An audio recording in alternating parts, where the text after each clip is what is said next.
Ça fait des années que je suis client d'Enercop et ça fait aussi des années que le WWF est client d'Enercop.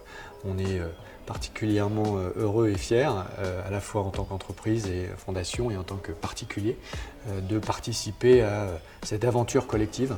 Parce que être client d'Enercop, c'est pas simplement recevoir un service, c'est évidemment recevoir un service. Si celui-ci ne fonctionnait pas, tout s'arrêterait, mais c'est aussi avoir le sentiment de faire partie d'une aventure collective qui essaie de créer ensemble un monde meilleur.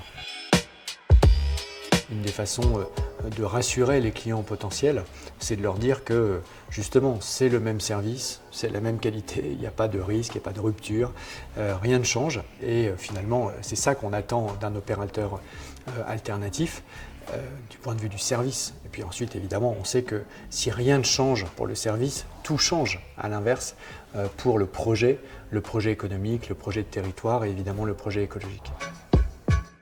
Ce seraient deux mots qui commencent par F, fierté et facture.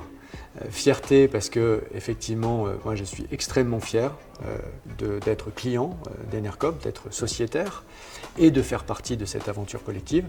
Le deuxième mot c'est facture parce que concrètement, Enercop, la première relation que j'ai avec la coopérative, c'est de recevoir tous les mois ma facture dématérialisée bien sûr.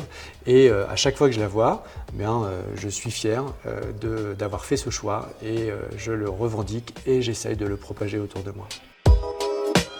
Ce serait le son des animaux, le son de la nature, qui permet à la fois de développer l'accès à l'énergie, de développer les énergies renouvelables parce qu'on en a besoin, et en même temps de le faire non seulement en préservant la nature, mais en essayant de la restaurer et de faire en sorte que nous puissions vivre en harmonie avec elle. C'est d'ailleurs tout le projet du WWF.